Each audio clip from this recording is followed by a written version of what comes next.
Welcome people to the obligatory Q&A video. I'm Spooky Celluloid. I will be your host and I will be the person answering all of your questions today. So I just want to start off by thanking everyone who supported me last year, and it's been incredible, and I wasn't expecting so many questions, but I got a lot, so might as well start right now. At first I was planning on doing this Q&A video while completely intoxicated, but it's a Sunday afternoon and I have school tomorrow. I'm starting my second semester of university, so I thought to myself, let's not get drunk on a Sunday afternoon, especially because, you know, it's a Q&A video. I want to be honest, and I will start in no particular order. I'll start by the order that YouTube had made the comments, and then I'll go on to Instagram because I ask questions on both platforms. By the way, my Instagram is spooky_celluloid, but spooky with two zeros instead of the two O's here. So the first question from Confused Boy: what's your favorite game? I assume you're talking about video games. And my favorite, it's hard to gauge. I have a favorite right now because it's just the game I've been playing the most, and honestly the video game I've been playing the most since like the Call of Duty days back in high school, and that will have to be Dirt Rally 2.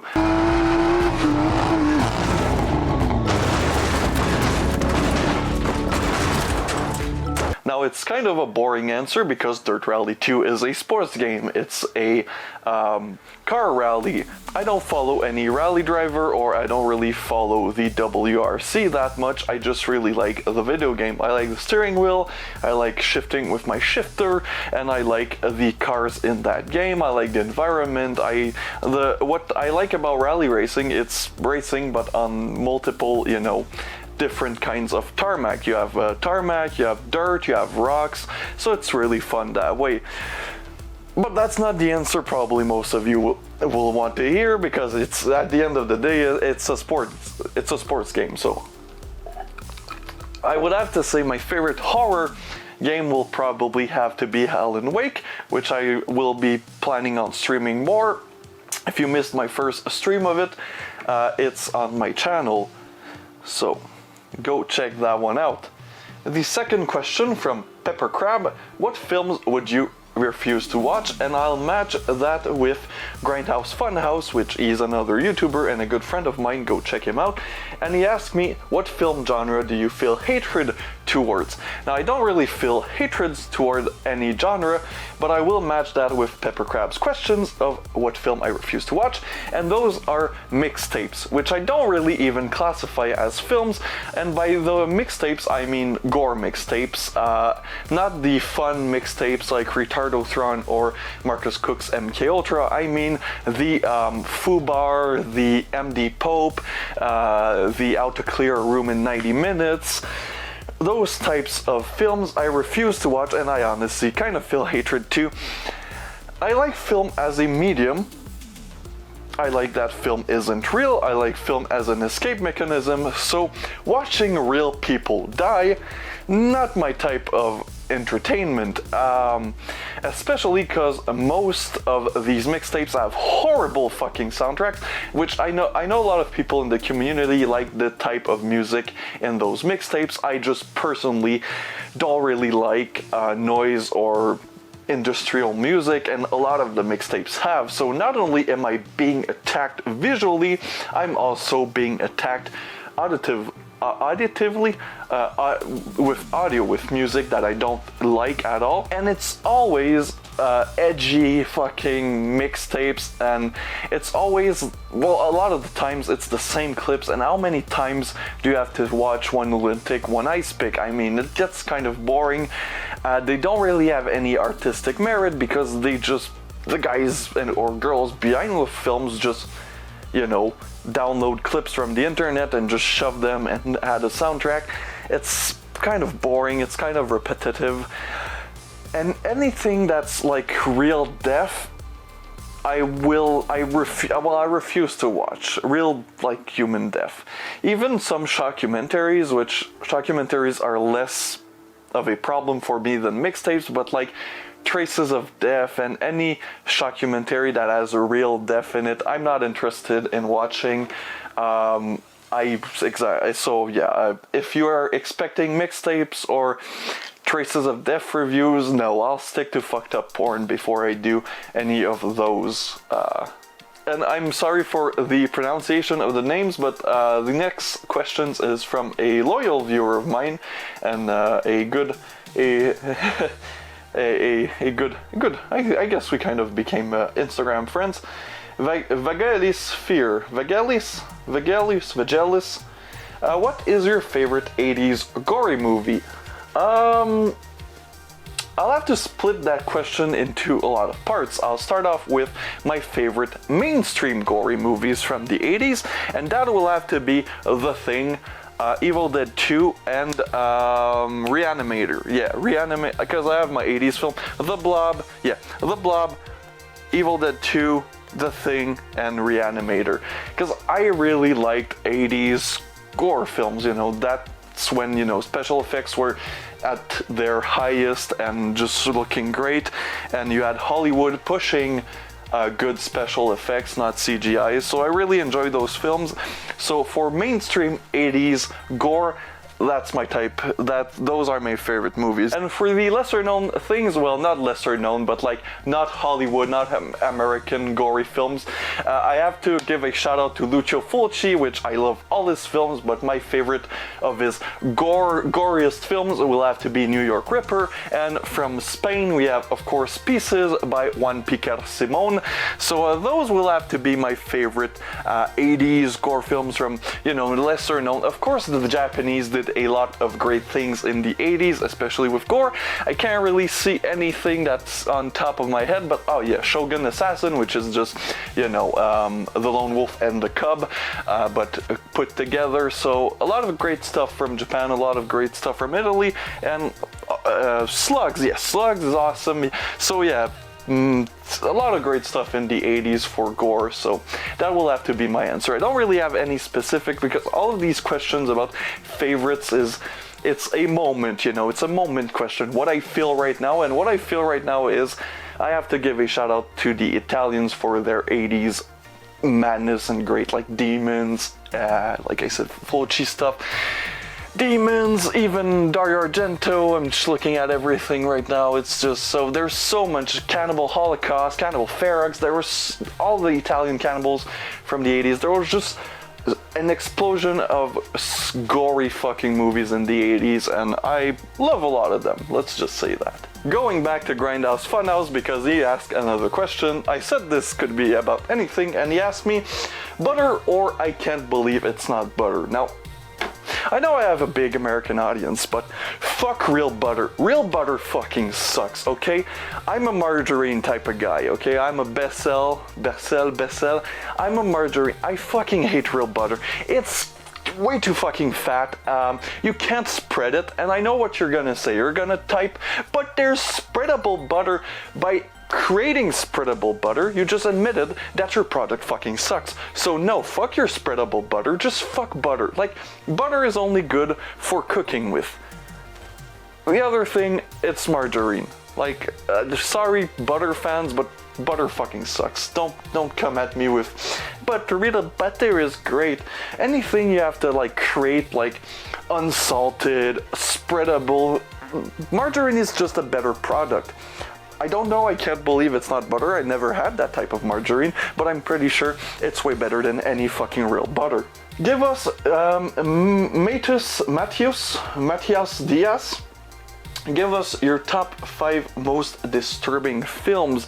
Now I'll change the question, and again, these questions about favorites is just what I'm feeling like right now. I haven't seen all of them, of course. I'll change the question to 5 extreme films that I like at the moment, that I love. Because I don't like the term disturbing. I talked about it on the Sick on Cinema podcast, but go listen to that. So no, I don't like the term disturbing, but I'll give a shout out to 5 of my favorite extreme films. And I thought about this question quite a long time this week, and I'm a classics type of guy. What can I say? I started with those films. I'm a classic type of guy. I like the classics. So, Cannibal Holocaust, I Spit on Your Grave. That kickstarted my obsession with exploitation films, especially American exploitation films. So, sorry about that. So, Cannibal Holocaust, I Spit on Your Grave. It's not really disturbing or extreme, but The Devils, I have to give a big shout out to The Devils. On more obscure Japanese stuff, I really liked Entrails of a Beautiful Woman. For Hong Kong stuff, category 3, I think The Untold Story and Ebola Syndrome are pretty close. So, those types of films. And for Japanese, I always have to give a shout out to Visitor Q. It's extreme, but it's a dark comedy. For more classical stuff, Sweet Movie is fucking amazing. And for, I guess Sion Sono did do extreme, what are considered extreme or disturbing. For that, I have to give a big fucking shout out to Cold Fish and Love Exposure, which is not really disturbing. But for disturbing, extreme, Cold Fish is fucking amazing. I have to give a shout out to Germany, Necromantic, and of course Schramm by Jort Buttgereit. And if you're a fan of the shot on video extreme genre, The Burning Moon, fucking amazing film, amazing effects, amazing everything. And if you're a fan more of the indie stuff that came out recently, Barf Bunny, I have to give a shout out to. And for Sam Hell stuff, I still think that Flesh Eater X was his best film. And a film that not a lot of people talk about, that I love, that could be considered extreme, was Bag Boy Lover Boy, that came out recently. So, yeah, I think that covered a lot of extreme and or disturbing. Of course, I can't forget about the French New Wave extremity movement, which I have to give a big fucking shout out to Irrésistible by Gaspard Noé, which is probably my favorite film of his. But I also have to give a shout out to Frontières, which is one of the French extreme new wave film that not a lot of people talk about. I know High Tension and Martyr steal a lot of the spotlight, but a little shout out to Frontières. When I first heard you speak, I just knew that you most likely were French Canadian too. I sound exactly the same. Where do you come from specifically? I would love. Okay, so the question, I get this question a lot. There is a lot of French Canadians in the comments asking me, yo, where are you from? Or, hey, I'm from Quebec too. Or, hey, you sound Quebecois. Hey, from Montreal. I don't want to disappoint any of you, but there are French people outside of Quebec, so I am not from Quebec. And when I say that, usually people never answer me, because they're always shocked probably to know that there's French people everywhere in Canada. I mean, we were here first. Well, we were here second. Well, no, we were here like third or fourth. But native Canadians, the indigenous people, then some Europeans, but we were the first to like stay here in all Canada. So there's French people everywhere in Canada, and I'm from Ontario, which is right next to Quebec, and I'm also in Eastern Ontario, which is a big French community. So to put like the nail on the coffin for everyone who asks me, yo, where are you from? Where are you from in Quebec? I'm not from Quebec, I'm from Ontario. So stop fucking saying I'm from Quebec. Alfonso, that question was from Slayer. Alfonso Vasquez asked me, have you ever been a guest on any other podcast besides Sick on Cinema? Do you plan on making your own podcast? And best drug you've ever done? Now we're gonna have another drug related questions, because I kind of talked about that in the Q&A video. Have I been a guest on any of the podcasts? No, but I love podcasts and I listen to a lot of those. But other than the Sick on Cinema, I haven't been a guest on any other podcasts or any other YouTube channel. If you have a YouTube channel or if you have a podcast and you'd like me to be on that said podcast or YouTube channel, just hit me up. I love participating into to podcasts. So thank you for that. Thank you if you listen to the Sick on Cinema podcast that I'm on. Thank you a lot. Really means a lot to me, and I really like that podcast, and all of you should go listen to it. Do you plan on making your own podcast? I have a French podcast that we haven't posted in 6 months, but it's in French, and my audience doesn't speak fucking French. So what I'll say is, I would like to have a podcast. I already have a title for a podcast. However, if I do a podcast, it probably won't be about movies, or at least it won't specifically be about movies, because my podcast, I don't really like, I'm gonna be honest, I don't really like any movie podcasts other than the Sick on Cinema boys. I don't really watch any other horror YouTubers that are not just collectors showing off their collections, because I don't want to be influenced and accidentally, rip them off. The only YouTuber I watch religiously is Cinema's Underbelly, but then again, we have such different styles. He's analytical, he's more serious. I shoot the shit, I am sarcastic, I talk shit about the movies I talk about, so I'm not afraid of accidentally being influenced, although I was influenced by him with my B-roll of the DVD case. But yeah, so I don't really listen to any other movie stuff. So if I had a podcast in English, it wouldn't be specifically or just about movies. And best drugs you ever done? Nicotine. I fucking love cigarettes, love nicotine, love alcohol. But my drug of choice, honestly, out of any other drugs, like nicotine, fucking love me some nicotine. I'll go more into details about the drugs, because the next question is a pretty heavy one, but I'm glad he asked it. But Jacob the Embalmer asks, I found that drugs and fucked up movies go hand in hand, and it's not uncommon for people that are into extreme cinema to have current drug problems or histories. If you wouldn't mind answering, have you ever had a drug or alcohol problem, and what are your thoughts on the correlation between that and watching fucked up shit? Keep up the good work. Well, thank you for the compliments, and it's gonna be a long answer, because I do believe that there is a correlation between people in the extreme cinema or extreme arts in general and drug abuse. I mean, how many stories have we heard about directors, actors having drug problems? I mean, it's a genuine problem in the community, and I'm not really friends with many people in the community, but I would assume a lot of us do have or had drug problems or alcohol problems. Me personally, I wouldn't say I have had drug problems. 2020, I did go overboard with alcohol and or drugs.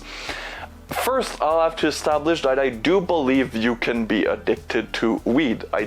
Not physically, but mentally. And I know people who are personally, and I've seen people in high school being brilliant, then, getting into weed, and then, getting into worse things, and then they kind of ruin their life. Which I don't believe the old thing of, weed is a gateway drug. I'm just saying, if you are susceptible to trying drugs, you are susceptible to, trying maybe harder stuff, because you've been lied to all your life about the effects of marijuana.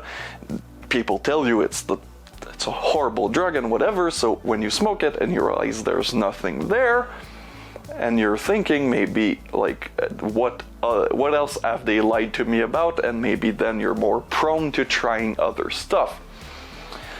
So just want to establish, I do believe you can be addicted to marijuana. 2020, I did go through a phase, and that's why my channel jumps from 2019 to 2021, and end of 2021. Because in 2020, I had to take the entire year to, rethink my fucking life. I had relationship problems at the time. I hated my job. I hated everything I did. I hated myself, which I still struggle with, and I struggle with a lot of mental health problems. And I do think that's also common in the extreme community, is that we do struggle with our mental health, and we use movies, music, drugs as a way to escape our mental issues and or our fucked up reality. Because, you can have a fucked up reality, but at least you're not getting gang raped by 5 men and then taking revenge on them. So yeah, just to go back to 2020, I really started to go down. I bought a lot of edibles, and in Canada it's legal, but what I bought was way stronger and, from questionable sources. And there was a point in 2020 where every night I would do edibles for about 2 weeks before I had to, wake myself up. But even then, I didn't stop because I kept going, just not every day. So I would do edibles before bed. I would wake up still fucked up, go to work, be terrible at work, have enormous problems with anxiety because weed, to me, and I haven't taken edibles or smoked weed in probably 6-7 since this summer. So it's been 6-7 months, and just weed, smoking, taking it just makes me incredibly anxious. And at the time, like I said, I was dealing with relationship issues. I was dealing with the job that I hated, and I wasn't applying myself in that job, so I was just being worse at the job. The relationship was a nightmare. I would wake up in the middle of the nights in cold sweats. I had sleep paralysis. I had fucking everything that could go wrong. Plus, I added weed to that. And when that relationship, kept going down, I would have parties at my house, which were just me inviting people over to not feel lonely, but also to not, drink by myself, because I still saw that drinking by myself was an issue. So I thought to myself, well, let's invite people, but all I did was just use that as an excuse to get drunker and drunker and drunker. So 2020, I dealt with alcohol problems, and then I decided the relationship ended. I got more and more depressed, more and more suicidal, more and more everything just went to shit. Lost my job, which, I hated but still needed. Then went to work for another job that I also hated. So everything didn't add up. Yeah, and then I would, take edibles, I would drink, I would fucking chain smoke. So I just let myself go so much, hit the fucking bottom of the barrel, and then thought to myself, this needs to stop right fucking now.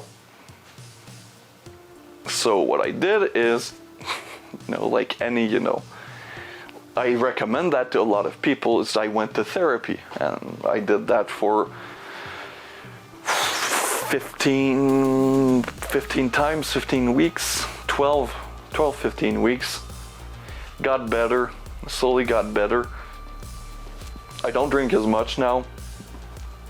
The only time I let myself go is New Year's now.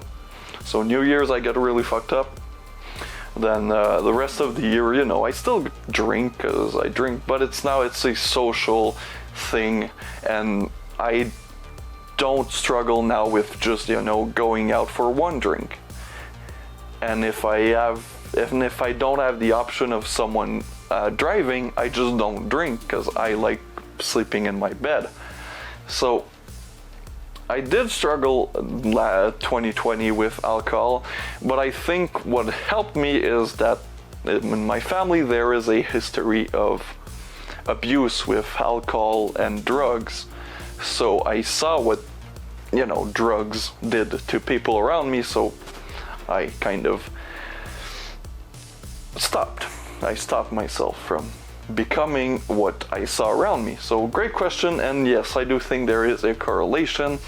If anybody's watching, dealing with, drug addiction, depression, suicidal thoughts,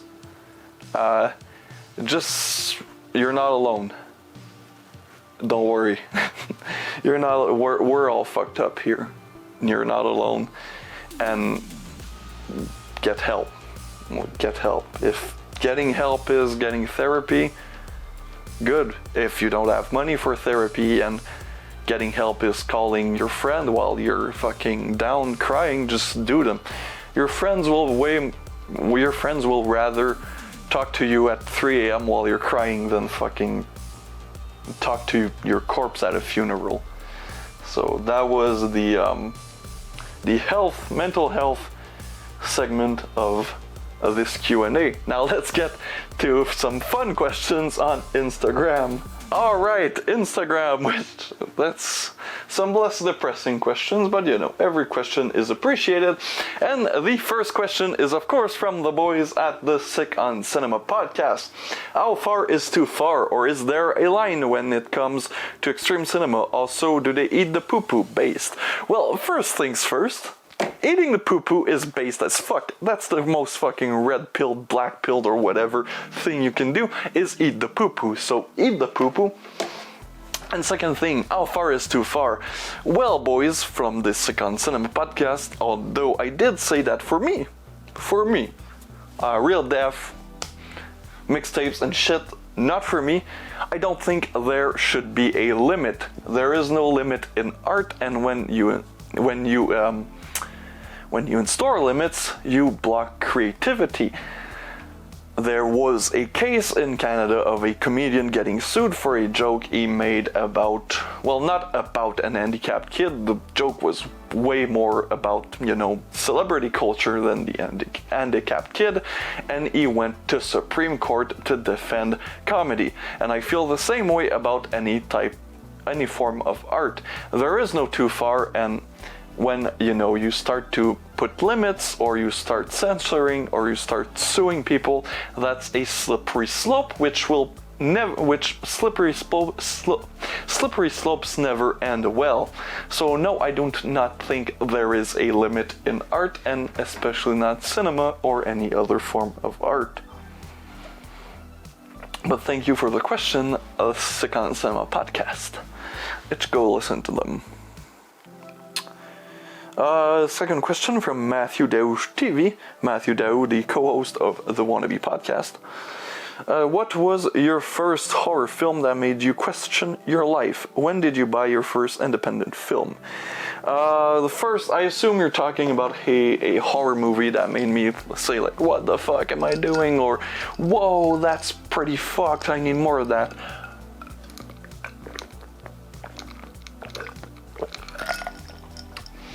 I think it's pretty similar to a lot of people in the extreme community, and it's pretty stereotypical, but you have to give shout outs to that film.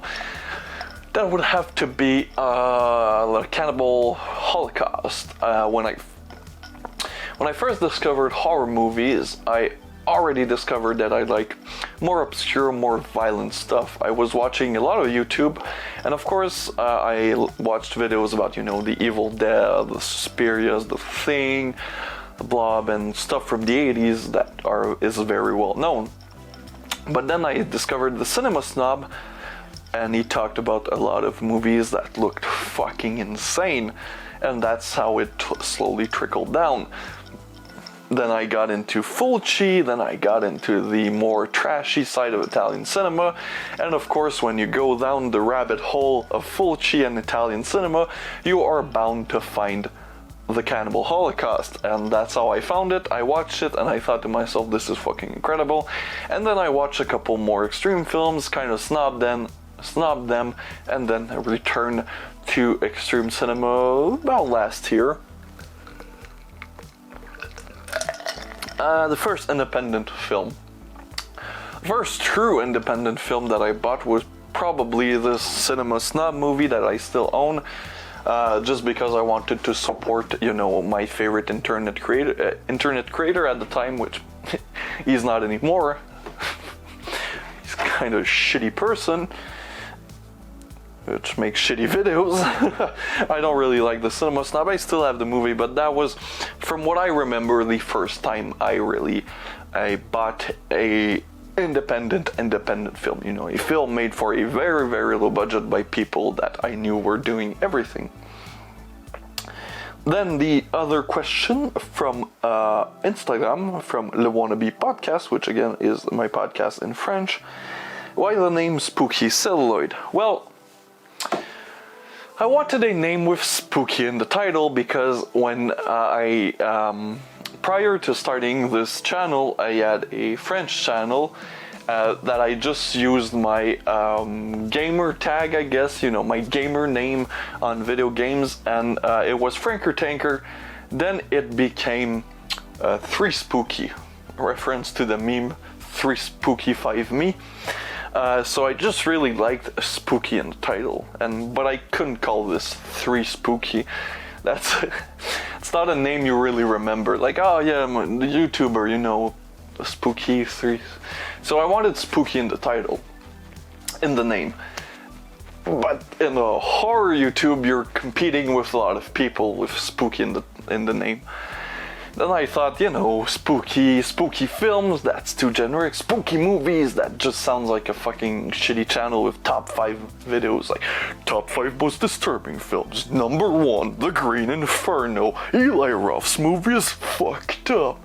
So I thought to myself, well, Celluloid, Celluloid is a name for the film, not a film like a movie, but film like the thing you shoot films on. So the film Celluloid. So just thought it sounded good. Spooky Celluloid, which is just a way to say scary movies. So final questions from the boys at Filade Production, which are again, the last 3 questions were by personal friends of mine that I went to college with. College. Why did I go there?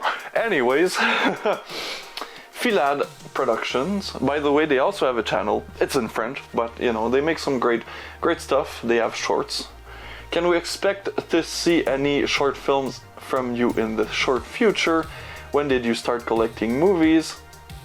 And knowing that hot water turns into ice faster than cold water, does that make you feel unsafe living in a world where nothing could make sense? I don't feel unsafe living in a world where nothing makes sense. I think in the past 25 years I kind of gotten used to this world completely not making any fucking sense.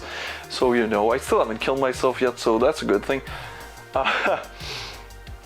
Can we expect any short films? No, I don't plan on going back to short films anytime soon.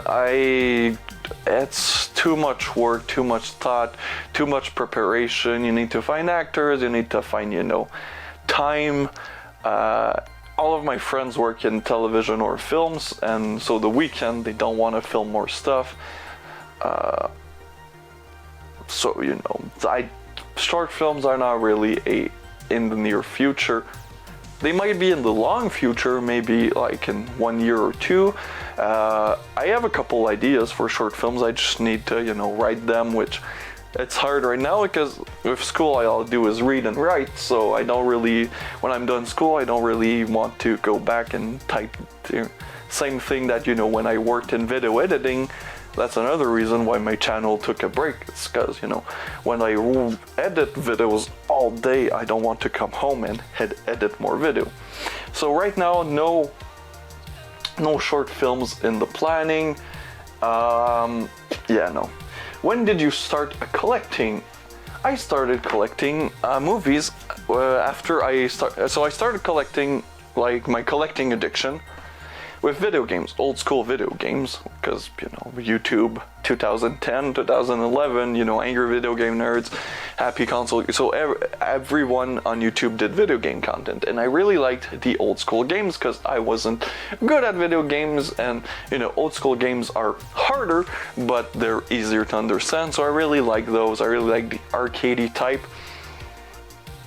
But those got really expensive, and I was like 12, so I didn't have money. What was that money? So I went to Vegas with my parents, and I still have the movie that started everything.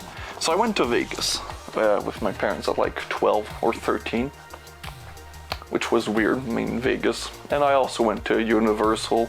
We did the desert run, which is fun, which I really want to do now as an adult. The Vegas to California run.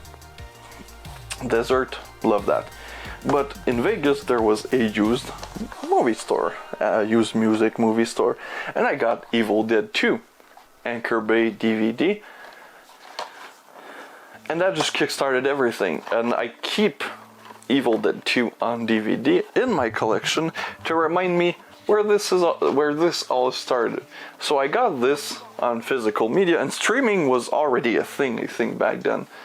I had Netflix, like I was one of the first people that I knew that had Netflix, back when Netflix had good movies, like trauma movies. So what I would do is I would watch movies on like Netflix, YouTube, download them, whatever, and if they were good, I would buy them on physical media. But this was like, I knew that Evil Dead 2 was gonna be good, because it's classic, so bought this, popped in my DVD player at like 12, was flabbergasted by how incredible this was, started to watch, you know, all the bonus features, and thought to myself, man, physical media is pretty... Oh, 2008. Yeah, it was 12, so you know, I just really... So, you know, the making of the featurettes, and, you know, at that age I didn't have money to buy a lot of things, so I would just rewatch the same movies, the same DVDs, but this time, you know, the bonus, the commentaries, so that really got me into collecting physical media. I thought, you know, it was so cool to, you know, have a physical copy that I could watch at any time. I could watch when my parents weren't home. Because, you know, even back then I watched some pretty fucked up things, so I just really liked collecting. And then, you know, I started, you know, saving my pocket money and started to buy more and more movies, and of course, you know, Christmas time I would ask for more movies, so I just kept asking for movies. And then, you know, I got a job at like 14, bought an iPod Touch. Should have bought so many movies that are out of print right now, but I decided to buy an iPod Touch. But whatever, you know, as a teen, you know, you get some money there. And then at like 18, I got a job at A&W, so fast food, so I was getting paid, you know, minimum wage. I was doing $10 an hour, 11 at that time, $11. So man, if I worked 2 hours, I could buy a movie. A brand new movie on Blu-ray, because prices were not as crazy as they are right now. I would have to work 3 hours to buy a fucking Blu-ray. But, you know, worth 2 hours, I could buy a brand new Blu-ray. So then I started, you know, collecting, you know, I started going insane. Then I thought to myself, damn, if I can buy a movie that's $25, I can buy a movie that's $40. And then Grindhouse Releasing came out, and their movies were like $50, and I thought, holy shit. So I bought more and more and more, and now we're here. Crippling addiction. But at least, it's good. So that was the Q&A. I had a great time. I hope you did too. I might do another one when I hit another amount of subscribers, but this was really fun. So thank you for watching, and see you guys next time.